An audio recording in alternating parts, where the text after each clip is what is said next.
If you're new to I4CP's Next Practices Weekly, we're the Institute for Corporate Productivity. We're your human capital research firm. We discover the people practices that drive high performance. We define that by four fairly standard business metrics: revenue growth, market share, profitability, and customer satisfaction. So we're always looking at human capital practices, HR practices through that sort of business lens. We are a member-based organization. You see here just a small sampling of logos representing some of our members. If you're with a member organization, special welcome to you. Glad that you could be with us today. If you're not with currently an I4CP member but would like to learn more about what that entails, just reach out to us on our website or any I4CP employee, and we'd be happy to get you that information. You see here that membership really is quite broad, including very large organizations like 3M and Microsoft, Citibank, Amazon, and others.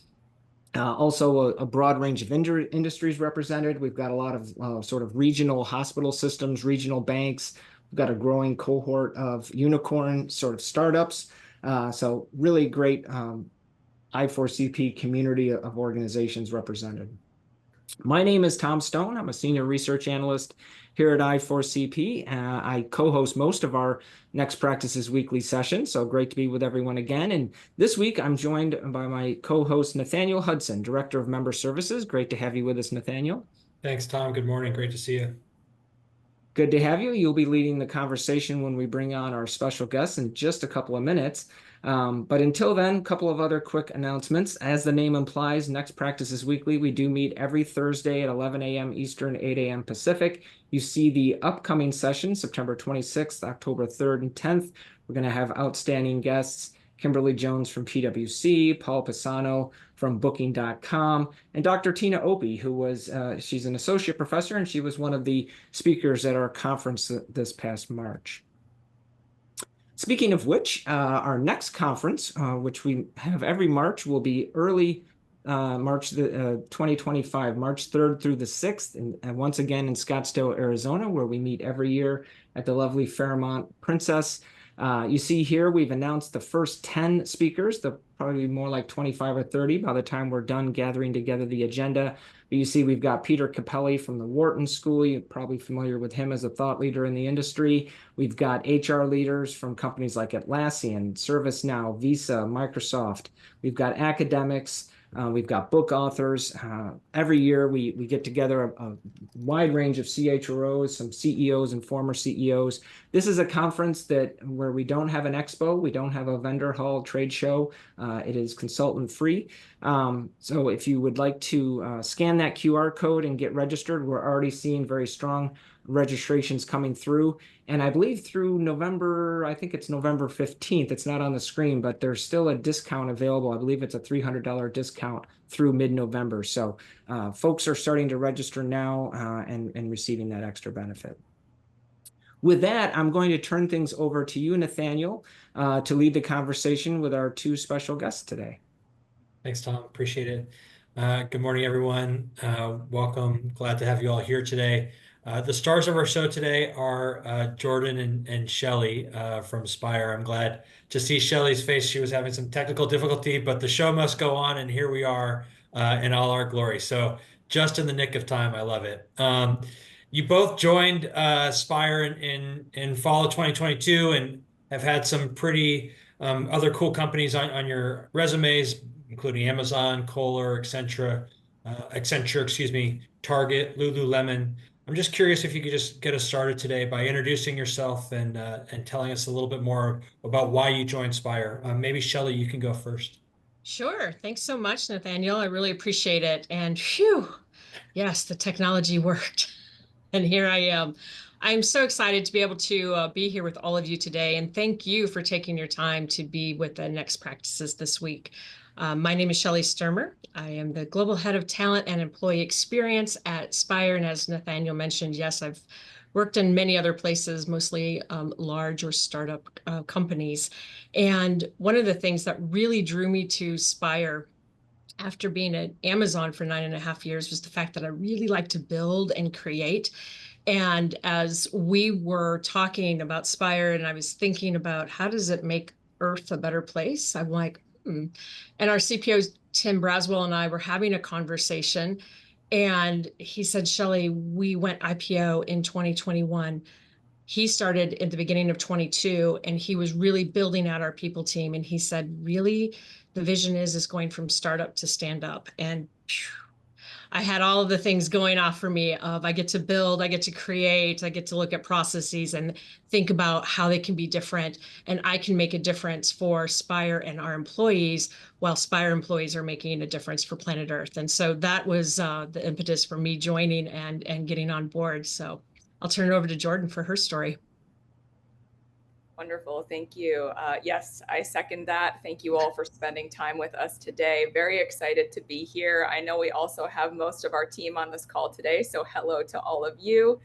I'm Jordan Hedding. I'm the global leader of talent acquisition and candidate experience here at Spire.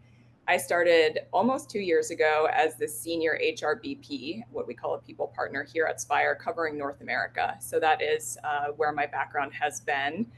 I came to Spire very similar to Shellie. This is one of the reasons why we make such a phenomenal team. I love to build. I have been a part of large companies where there are SOPs and SLAs for everything you can imagine, and that can be a really beautiful thing, right? I love to look at a process and see where we have gaps, where we can bring others in the organization along with us.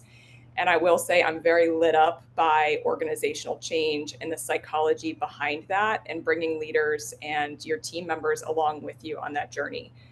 So I saw a lot of opportunity here. I'm also surrounded by incredible leaders at this company as well. And I grow every single day. So cool. Thank you both for sharing that. I mean, it sounds like there was some serendipity for both of you joining at the same time, and Yes. hats off to Tim for identifying the right people to put them together and putting that team together. You alluded to Spire being a space company that is focused on the future of planet Earth. Can you maybe allude or expand on that a little bit more and explain what that looks like in practice? What's interesting is that I shared that we make Earth a better place. And I'm like, okay, but what does that mean? I'm in HR. Like, what do you mean? I'm not technical. Our mission is to provide, I would say, previously unattainable knowledge from planet Earth itself, from the ultimate vantage point, which is space. And we provide data from planet Earth directly to various customers around the world for them to enable to make decisions faster, better, and to figure out what to do in a very rapidly changing world. And so what does that mean, though? So in this particular slide, you can see our BUs that we have and the industries that we support. And to bring it down to something that's more meaningful or comprehensible, because again, when I started 2 years ago, I'm like, what do we do? What's super interesting is that we at Spire actually manufacture our own satellites. They're about the size of a shoebox, and they're able to be launched into space. We have 100 satellites that are covering every part of the Earth and providing data probably over 100 times a day to one of our over 30 ground stations across the world. And based off of the software that's been developed, we can then provide that data to our customers, and they can make decisions for their own businesses. So for example, I'll give you some examples because it makes it more real. Maritime, we know from all of our satellites where all of the world's sea ice is. And we can combine data like the ocean winds to share with our shipping companies, and they can then chart their path to port that is most fuel efficient as well as safe. I think one of the first examples I was given too was the fact that with that data, based off of the speed that a ship is going at, they can also see that they're going to arrive at a port that is full.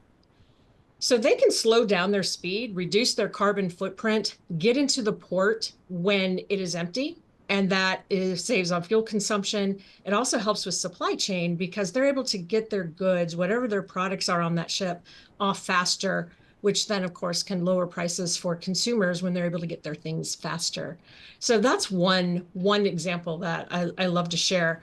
Another one is in our weather, where, again, based off of data, we can look at soil moisture and combine that with winds. And talk about more like the probability or predict a little bit quicker where there might be wildfires, which is a huge problem around the world. And so by using that data and being able to provide that to customers, they can prepare and mitigate risk, which again is really important. So there's a couple of real-time examples of what Spire is doing for planet Earth. Cool. Thank you. So you mentioned data and just being data is one of the products that you serve. So I imagine that informs the way that HR is structured and just the culture of Spire in general. Can you maybe expand a little bit more on that? All right, this is where it gets good. You can see on the slide, we do have over 430 Spire employees from over 50 countries. The little dots are our office locations, but we also have many talented remote people around the world. And all of that diversity brings thought leadership, expertise, functional expertise, as well as technical, to make sure that we are doing everything we can as an organization. And so from a people team perspective, I mentioned that our CPO, Tim, started in January of 2022, and he's really built out a team, and all of us were focusing on these three main objectives in 2023. Flawless candidate and hiring experience, excellence and accountability, performance and engagement, and then that best-in-class career progression and pay practices. And we heard, we heard in, I would say, the latter part of Q3 that our recruiting processes were broken, that we weren't getting talent in fast enough. And I'm sure some of you can resonate with some of the same type of feedback that you've received. And while we were really building out our people function, we had all the right elements, but the foundation was cracked. And so what we took a look at, and we got this feedback, is that we decided, forget the 26 different priorities that we were focusing on for 2023. We are focusing on flawless candidate and hiring experience.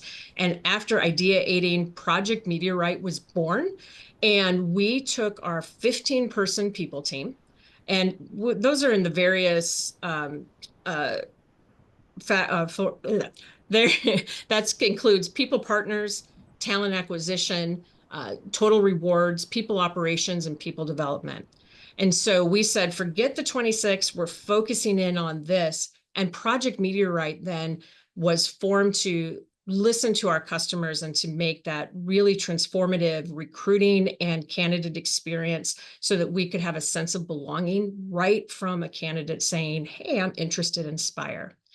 So you can see here too, the streamlined recruitment process is really what we focused on, that enhanced sense of belonging, the operational efficiencies that really went from the recruiting process all the way until onboarding.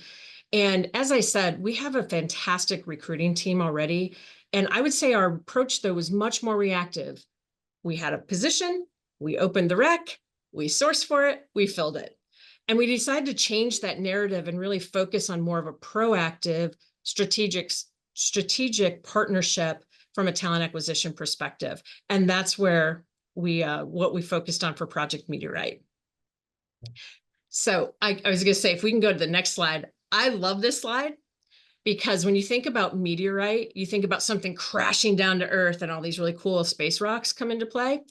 That is the feedback we were getting, though. We were hearing from our hiring managers and new employees that things were crashing around us. And so in order to focus on the main objectives of Project Meteorite, we decided all of the experience and that sense of belonging can reduce time to fill, reduce the new hire attrition that we had from a year and under, and it also enhanced that candidate and hiring manager experience. So we changed the narrative from a meteorite crashing to, in this video, actually launching, right? A rocket launch. The KPIs are also on there on purpose, not because people don't know what KPIs are, that, you know, why do we have these?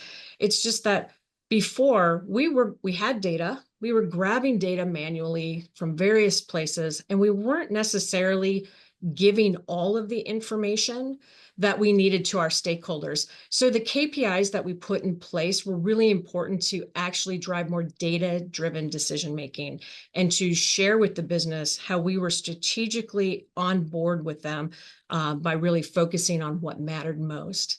So is that more or less than what you wanted, Nathaniel? It's great. I appreciate it. So there's these three main focus areas of Project Meteorite. And I would imagine that from those focus areas, there were subtasks or sub-projects that came from that. So can you talk a little bit about how you broke down the work and I see that there's 3 teams, but how did you break down the work and bring along the rest of the organization? Sure. And so this particular graphic actually just helped give us a visual for the entire project of what is it that we're trying to do. We're going to transform that end-to-end process, focusing on the experience of candidates, hiring managers, and then new hires as they onboard. So we did have 3 teams, and I'll talk about those in a little bit more in subsequent slides, focusing on recruiting and the process itself, the sourcing. We've then had more of that operational focus of when they accept offer to their day one, how do we give them a sense of belonging right from the beginning to understand who Spire is before they even step in a building or turn on their computer for the first day on day one. And then the onboarding piece itself. We have that theme launching. We have launch plans for our new hires. That focuses not only on day one, but week 1, week 2, 30, 60, and 90 days. And so all of that was what we focused on in a very short period of time. So our timeline was literally 1 quarter. It was last year. And we started in probably mid-September around this time. And we were able to then get to our launch in January of 2024. And then I shared too that data-driven approach for those KPIs was really important to be able to say, are we actually executing? Which is what Jordan and her team is doing now. It's like, are we doing what we said we're going to do so we can continue to take feedback and iterate on it? Before we move on to the next couple of slides, I just wanted to call out the sort of elevation of what's here is called Team 2 on the sort of middle left there, pre-hire to day one, because so often I think these processes get bucketed more in sourcing and recruiting, and then some things need to happen, but then onboarding is sort of the next big one. And so to elevate that middle stage to be on equal footing with the other 2 is helpful, because I don't see it here. I don't think it's an official industry key KPI yet, but there's first-year attrition, but I'm hearing more and more of organizations that are having sort of candidate attrition even after they've accepted the offer. The so-called sort of ghosting of the employer, not just early during a process that might be expected early in a funnel, but even after they've accepted an offer and maybe there's a month until day one, if they don't have a strong sense of belonging, that could be one driving factor in them ghosting and never showing up. You're absolutely right. And so later I won't do a spoiler right now for Jordan, because Jordan's really going to focus on results and what we actually created. I'm just teeing it up for the good stuff. So I'm gonna hold on to that one a little bit, Tom, because there's some really cool things we want to be able to share with everyone. I just saw somebody say ghosting as KPI of the future. Yeah, that was me. I'm putting that in. Yeah, there you go. So I think, so again, I want to, but I won't. I will save that for Jordan for later. So I appreciate you bringing that up though, because it was really important for us. And that was where we started to say, how can we allow candidates to know who we are before they even start? So we have something called Launchpad that I will tease out for Jordan to share later. Cool. So I did mention we retooled our 15-person team. We purposefully, and I want to make something really clear too. I talked about those 26 priorities actually just being put aside to focus on this one. But we still had to keep the lights on. We still had day-to-day operations to do. People partners were still onboarding, offboarding, dealing with employee relations and everything in between, right? We had two recruiters from our recruiting team who continued to fill our roles with great talent as we were literally changing the process from underneath them. And they were like, what is going on? But they did a fantastic job. So we still had all of these things. We were providing training to our leaders. All the keep the lights on things were still happening. It was the project work that then just really focused on these 3 Tiger teams that we had. So the first team, we focused completely on sourcing and recruiting. And so we didn't take necessarily our talent acquisition team members. We actually took a look at each of the skills that we had on the team, their passion, and decided, okay, where do we need just a different perspective? And so sourcing and recruiting, we went through the entire process, ended up with a 33-page SOP, sorry, talent acquisition team, but boy, when somebody new comes in, they're going to know exactly what to do. And really focused on that. That team 2 was the offer acceptance to new hire experience. Again, not necessarily somebody who, the team wasn't necessarily like, oh, let's just make sure that they get onboarded and all of their paperwork is filled out. They actually brought in that experience. And then team 3, of course, was focused on that day 1 through day 90 with the onboarding experience. And so a shout out to the entire team, though, for continuing to keep the lights on as we were doing this amazing project. Cool. Well, it sounded like not only was the people team involved in having to, restructure the people team, but the rest of the organization as well. How did you, I guess, change management is such a hot topic right now, and we're just in a constant state of change. But how did you communicate that and sort of lay the table and help the organization help you help them? Yeah, really, really good call out on that too, because it's super important to bring everyone along. And we did have buy-in from our executive team before we said bye-bye to those 26 projects. Yeah. They love the idea. So we did have that buy-in right from the beginning, which was super important, because we needed to really think about how do we bring that along. We have, and while the people team was involved, we didn't have consultants, we didn't have a lot of other people coming in. We did have, and we still do have an amazing internal communications person who really helped us from that strategy and really thinking about change management. So from a company-wide communications, we not only received that feedback from them through hallway conversations, feedback, roundtable discussions, feedback surveys. We also provided monthly communications to them to say, again, here's what this is. What is Project Meteorite? This is how it's going to impact you, the whole what's in it for them and what to expect come January 2024. Additionally, then we still had monthly updates with our executive team to not only share, here's what we've done, but here's what you can expect until the next update, and to reiterate and ask questions and receive feedback so that we could continually change to meet the needs of our business.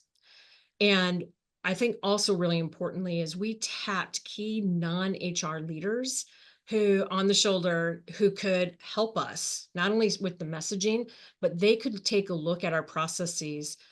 So for instance, I actually led the sourcing and recruiting, and knowing a couple of people had some significant pain points with our process still, we would put that in front of them and say, poke holes in it. I know you have a different view than what maybe the HR lens is, right? And they were giving us feedback, and we ended up then having a consistent process then, no matter what, which is also really important when you talk about internal movement, and being a hiring manager in maritime should look the same as a hiring manager in aviation. And so that consistency is really what we strove for as well. And we ended up with a recruiting process that was very specific to tech, non-tech, I'll say functional, as well as sales. Sure. And bringing those influential leaders to then share that story with their teams, with others along the way, was really helpful from a change management perspective once we got to January. Yeah. Change is a lot easier when you have a say in it as opposed to when it happens to you. Exactly. Yeah. It's a really good. Nathaniel and Shellie, let me jump in here, but I know we're going to drill into each of the three teams and the three phases that they were working on. But I want to bring up two questions that folks have asked in the chat. The Sure. first from Valencia, I'll just read this. When you looked at your strategy to be more proactive, did you look at your data to understand which jobs were hard to fill and locations maybe were hard to fill to help your team identify sort of what needed to be done differently? We absolutely did. Thank you for that question.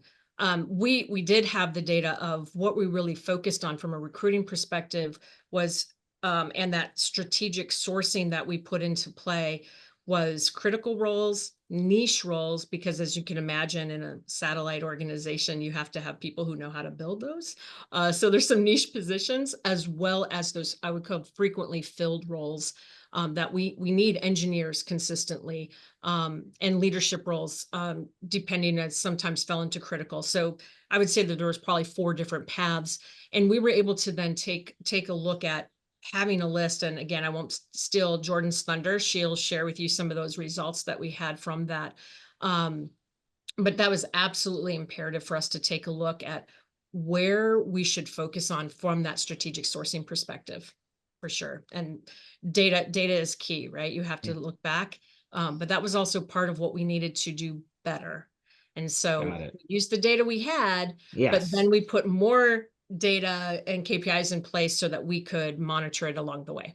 Better use of data going forward. The other question came in from Tanya, and it's appropriate for what we're still seeing here on the screen in terms of non-HR folks. She asked the connection between HR and marketing. So she asks, have you found the roles of HR and marketing have maybe started to blend together during the employee recruitment journey? Or maybe another way of asking, she says, is has your relationship in HR evolved, changed with your marketing team?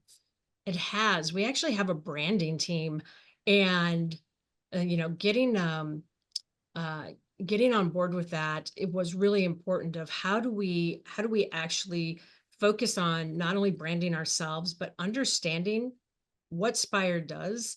Again, not all of us are from the space industry. I certainly wasn't. I've learned a ton, and working with our marketing team to understand not only what we do, but how we then sell ourselves is really important. So I would say we have a marketing team in each of our BUs. So I would say overall, we were really focusing and working with our communications and branding team, which has been an invaluable resource and partnership. So I really good advice too. I'm like, we should tap into our marketing team, see how they're selling more, and we can apply some of their ideas to our strategies. For sure. Yeah. I mean, it's small but mighty, and everyone needs to find those synergies. So For sure. It's a good job there. I really like these next slides because it breaks down not just the candidate experience, but also we'll talk about hiring manager and the recruiter experience. But can you just talk a little bit more about how you segmented what you viewed as the candidate experience? Yeah, absolutely. So you alluded, we have 3 slides that look the same, but it's a fun visual that you can use. And where you want to start is on that purple arrow in the bottom left-hand corner, where we really thought about how do we want a candidate experience to look and feel right from when they apply or are reached out to.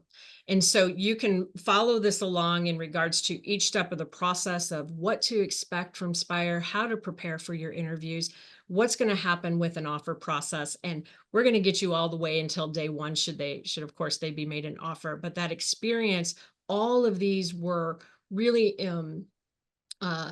impactful for how we designed the experience from the beginning. So we started with a visual. How do we want this to look? And then continue to iterate and change as necessary. So I'll move us along to the next slide then too. If we did the same for the hiring manager, you can be a hiring manager once, or you can be a hiring manager 100 times. And what we wanted from this experience was, let's always go in with, you don't have to remember anything. If you've done this 100 times, you don't have to remember. If you're brand new to it, we're going to show you step by step of what to expect, starting with you need a new rec open. How are you going to manage that intake call with a recruiter? And then boom, boom, boom, all of those steps based again on the functional, technical, what the interview steps needed. And then we're gonna get you all the way through that process for that you are preparing for your employee to start on day one, through our launch pad and through our launch plans. And then last but not least, I will say that, our recruiter experience was also really important. And I want to give a huge shout out to, again, the entire team, because we were redesigning this as they were still recruiting. And so we also looked and said, we need to change how we operate with our business. And in all of this, our recruiter experience ended up with an entirely new job description. We changed their titles from recruiter to talent acquisition partner to really elevate that partnership and thinking more strategically and thinking ahead, and questioning too. Do you really need it at this level? What about this level? So having that conversation. So instead of being order takers and saying, oh, I have a rec, now I want to have that back and forth conversation. I'm going to try to get ahead of this from a workforce planning and a headcount planning perspective. And our recruiters have been absolutely amazing. So we then did change our recruiters, as I said, to talent acquisition partners. We actually identified the need for a strategic sourcing partner. So one of our recruiters actually said, hey, I'm really interested in this. And it's the same as what I mentioned with Jordan in her introduction. She was an HR business partner, people partner, and I'm gonna use my talent acquisition terms from back. They were both QIA. They were qualified, interested, and we made them available. And she has now worked with the team to really execute on this. And so I think now we get into the fun part of really sharing some results and some of the things that happened through this project. Thank you. Before we get there, let me just spring on one more question from the chat. There have been a few that I think will be addressed as we move forward, but Stacy just asked, did you use AI to automate any steps in the process? We just saw the details here on these past three slides. And if you haven't used AI, do you think you will, in the near future? Yes, not as much as we probably should have, and yes again. AI is actually going to be a bigger focus for what we used, or for how we use it and how we continue to improve our strategies and improve our efficiencies. Great question. AI did help us with, I would say, a lot of the writing of SOPs and taking a look at things. So some of, I would say, more of those process-oriented activities. And we are currently looking at how are we going to incorporate AI even more into 2025. And in fact, there's a meeting that's happening in just a few weeks for us to discuss all of that. Cool. And I know, so before Jordan takes over with this, I know that most, if not all, of our team is on this call. And I do want to do a shout out because this could not have happened without the people on the team having the curiosity, the willingness, and the motivation to make this happen, and in a very short period of time. So a shout out to all y'all, and I'll turn it over to Jordan for results. Wonderful. Thank you so much. One thing that I do want to add to the AI question, we did build out from the ground up SharePoint sites. Yes. And I mean sites. And this was our people team that did that. It wasn't in conjunction with IT. Raised their own skill sets in this area and built them out. And with that, we did set up Power Automate workflows to make sure that stakeholders were getting awareness of certain processes that were, being submitted. For example, a head count that would have been submitted. And I will be going into that here shortly. So we definitely did look at very scalable solutions, and it's an area we will continue to iterate on. And as Shellie said, in a couple of weeks, we're looking into this very heavily as we continue to improve, the impact from Meteorite. So that's a great segue into what we're going to discuss now. So thank you, Shellie, for laying the foundation of how we got to where we are. It was a very exciting quarter in Q4 of 2023. And again, the team wrapped around this, and it was a phenomenal exercise across everybody working together. So what we're going to discuss is how we optimized the TA team and the function. Shellie discussed the elevation of the TA partners from recruiter to that partnership role. We're going to take a look at the belonging platforms we built from the ground up for candidates, pre-hires and new hires, as well as our current employees and hiring managers with self-serve resources. And we're going to take a look at metrics because we all love those. So, okay, so as we take a look at the TA team, we wanted to make sure that we were meeting the areas and the gaps that we had in the feedback from leadership. Also, feedback from our team. You know, I don't feel like I'm being used as well as I could be in terms of that partnership lens, right? You know, we wanted to make sure we had a great experience for our own team as well as the organization. So with that, we redefined the roles from recruiter to talent acquisition partners and talent acquisition sourcer. So a lead scout on our team that is 100% dedicated to that. With that, there's new job descriptions. You know, everybody took a look at those. We defined exactly what we would like to have on this team and went over that. And to hold ourselves accountable, we did a Q1 review. At the end of Q1 in 2024, we took a look and saw, you know, are there any gaps in what this new job description looks like, where we're looking to elevate within the organization, and we kept moving forward. So that's been really exciting. With that, operational efficiencies and partnerships. Again, that shared accountability piece, we want to make sure that we're bringing the leaders along with us. And we'll talk about multiple different tools that we built to facilitate that and bring them on the journey. We have a 33-page SOP, as Shellie mentioned, in the event that we have somebody new that joins our team, or we need to take a look back on a process and see, how do we do an internal transfer? What does it look like when we're going from A to Z? Everything is clearly defined, which we did not have prior.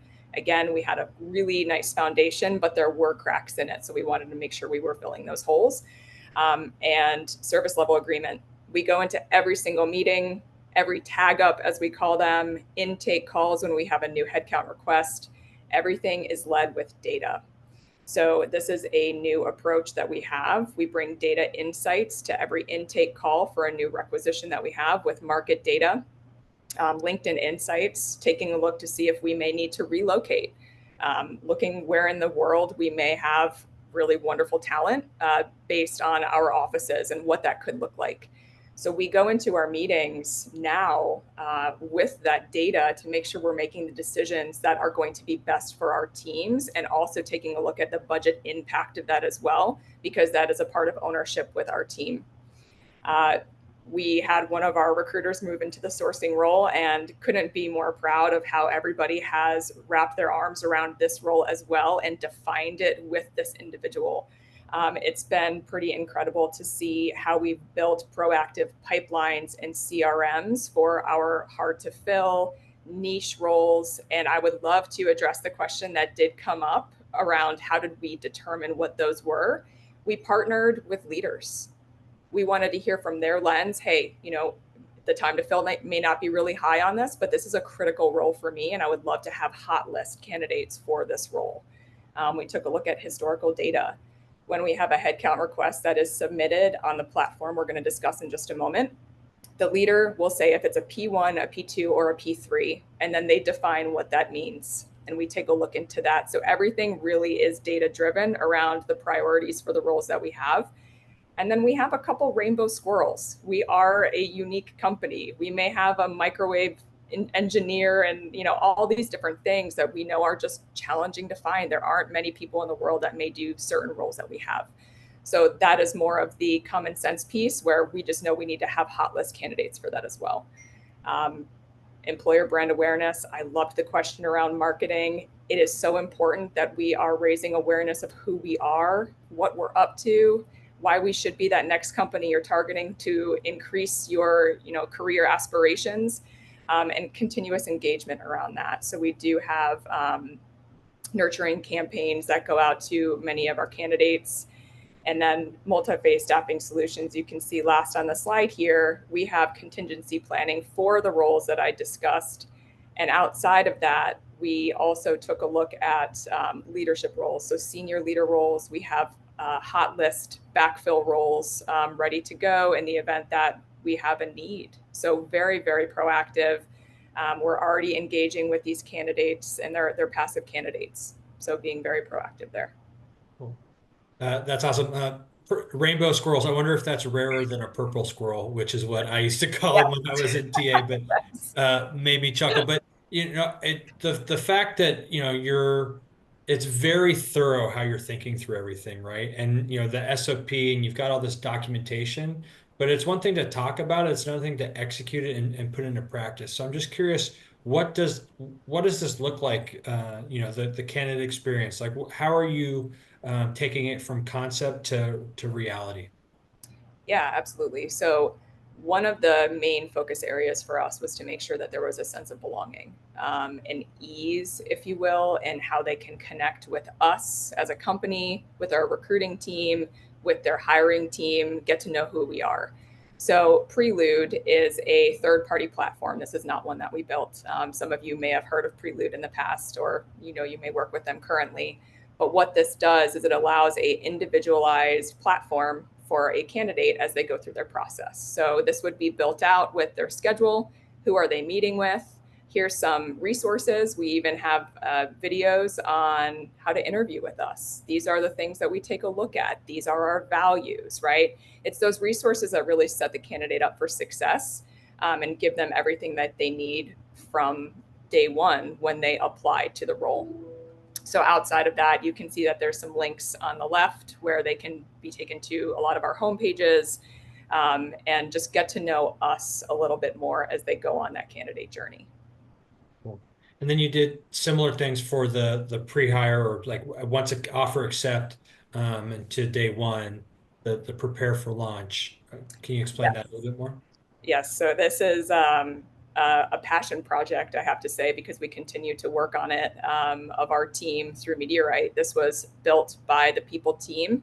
It's a SharePoint site, and it is for candidates that accept their offer. From that moment, they get a link to this resource. And again, it's continuing that sense of belonging, as they go along this journey to day one. And the site has so much, and it's hard because I can't reflect it all during a presentation. I would have loved to have a video of me clicking through, because there's so many wonderful resources here, but it lets them know about the company more, what to expect on your first day. You can see that there's a first day checklist. We do have a lot of candidates that end up relocating to a different location halfway across the world. What does that location look like? Here is the office manager, get to know them. Here's your team. Here are the benefits in Glasgow.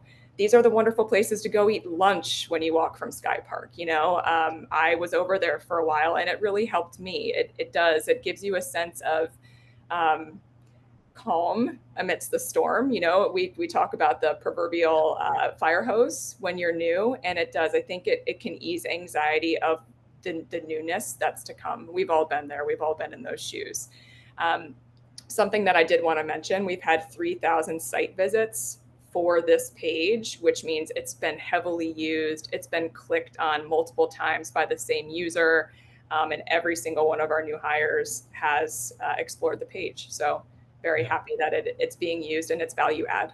Yeah, and that's awesome. And like you mentioned, whether you're a new hire coming in for externally, or like you said, Jordan, shifting roles internally, you probably have a million questions, but you also don't want to hit up your hiring manager and be the squeaky wheel before you even start, right? So Right. having some self-service options, and even just saying, okay, where can I go to lunch? Just some basic needs like that, is a really great opportunity to empower this new hire to figure out how to take some agency over this new challenge they're taking on.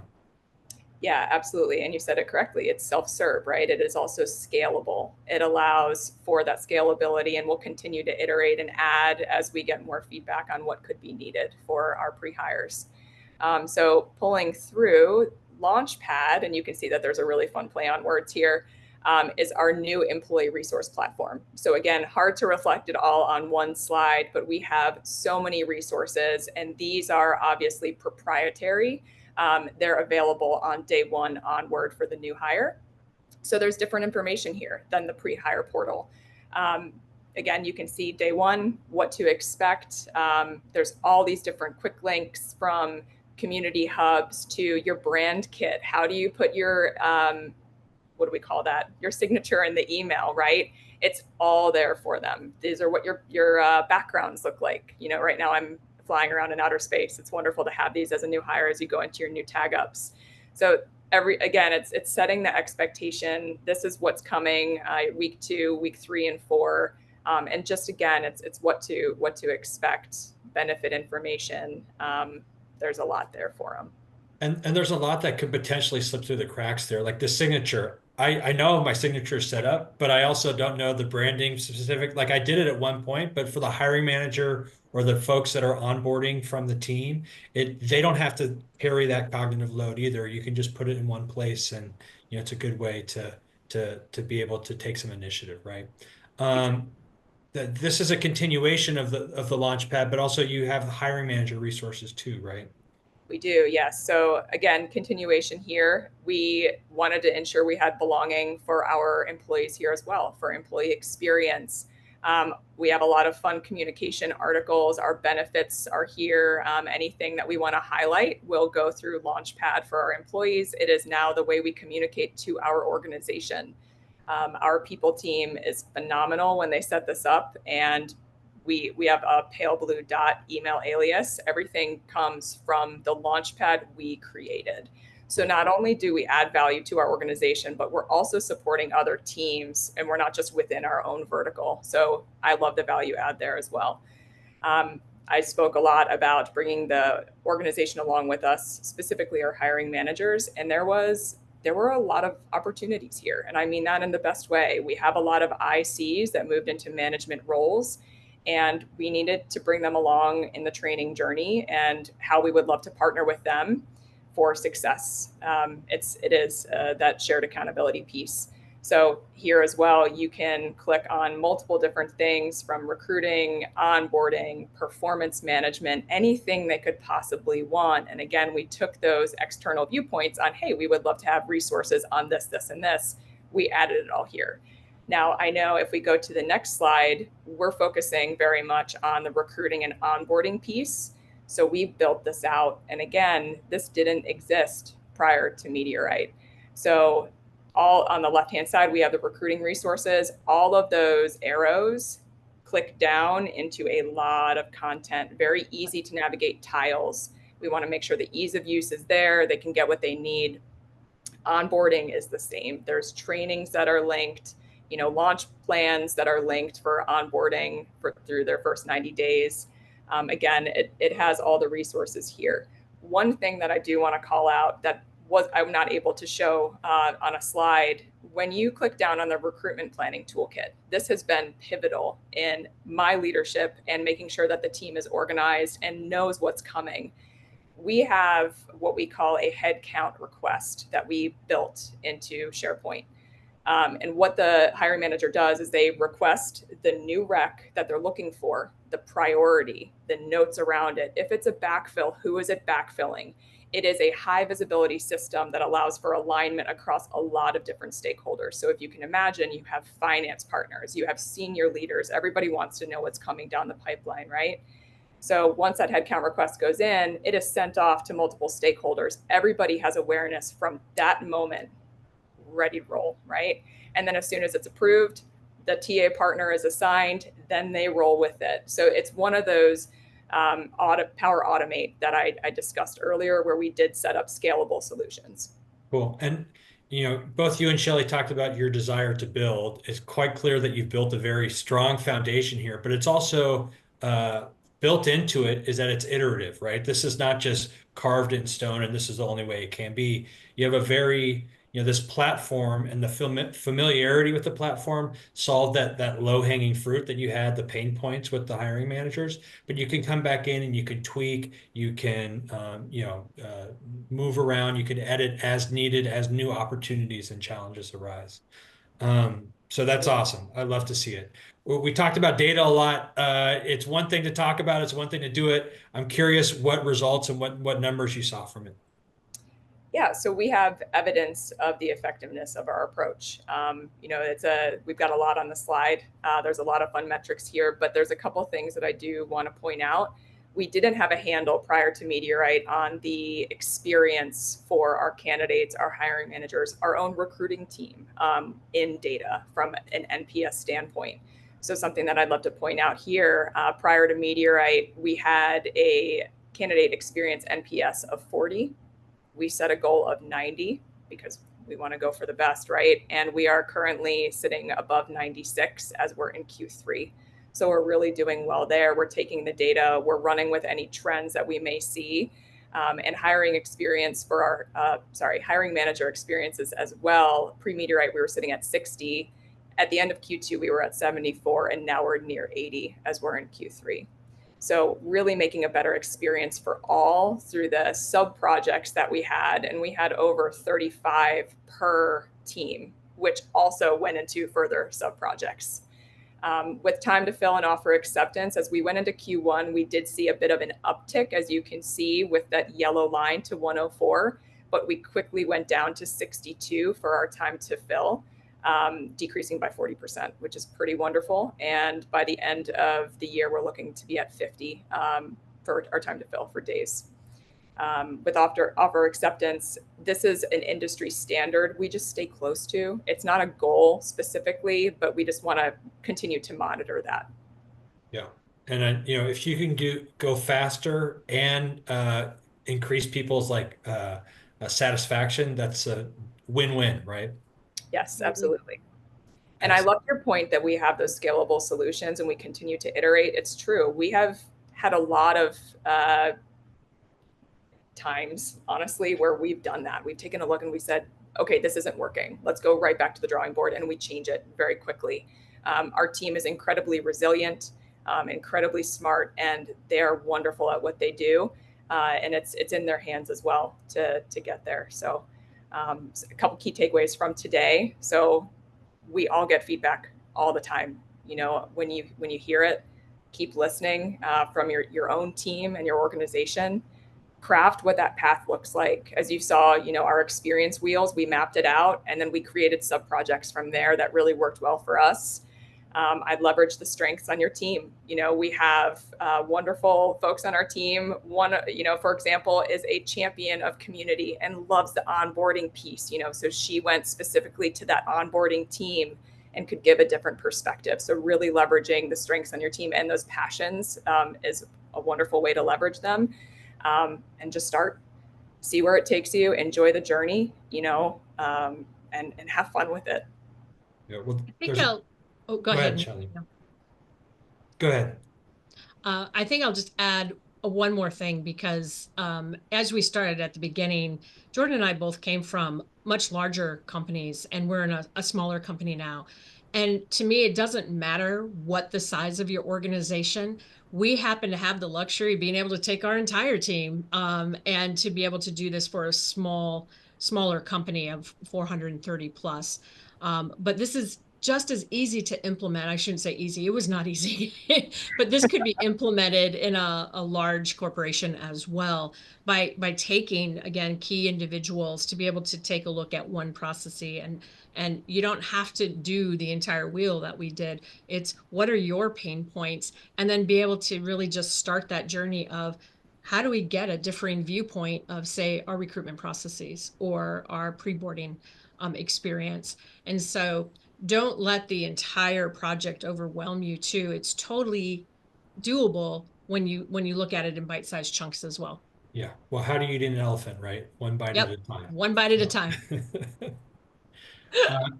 Tom, any lasting questions from the chat that you wanted to elevate? Yeah, there were several. We can't get to them all. There was one that was asked, going back to what you said at the beginning, Shellie, about going from startup to stand up. And I just want to call out your colleague, Alex, who responded to that one in the chat. So thank you, Alex, for that solid response there. I guess let's just close with what's next for recruiting, for talent acquisition at Spire. If you could sum it up briefly, and then we'll close.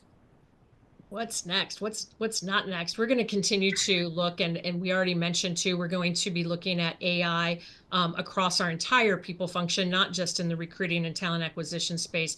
But we're going to continue to iterate, look at that data, see if we have any holes that we need to fill, quite honestly. And we may not know everything that's coming yet, but we have that foundation now of being able to take a look at all those key metrics, continue to get that feedback so that we can take a look and see how AI can then help us be more productive. And I do think that really is the next step for us too, in specifically this space. The Launchpad itself, we are going to continue to look at the entire employee lifecycle and continue to expand on that, so that we can provide more and more resources, and focus on not only reiterating on what we have, but how do we continue to have that simple excellence and focus on automation and self-serve. And so that's, I think, our journey in particular, but looking forward to it no matter what it is. Cool. Well, I want to thank you both for sharing that journey and sharing Project Meteorite with the community. And I'm excited. And what I love about Spire is that there's this, there's no resting on your laurels, right? You're like saying, okay, we did this thing and it is, okay, what's next? Like high five, that's a great project. And what's next? And let's keep on moving. So I'm excited to see what you and the team will come up with next. Thank you so much. We work with amazing colleagues, honestly. And so it's a team effort for sure. And thank you so much for giving us this opportunity to share. Appreciate all of you joining today. Yeah, thank you both. Thanks, Jordan. Thanks, Shellie. And just a quick reminder, and Zeta put this also in the chat, all Next Practice Weekly sessions are available for recertification credit hours with both HRCI and SHRM. So if that applies to you, just jot down the relevant program ID, activity ID that you either see on the screen or can grab from the chat. And we look forward to having you back again next week for Next Practices Weekly, and all subsequent weeks. Until then, have a great rest of your day and a nice weekend coming up. Bye-bye now. Thank you. Thank Thanks, you. Tom.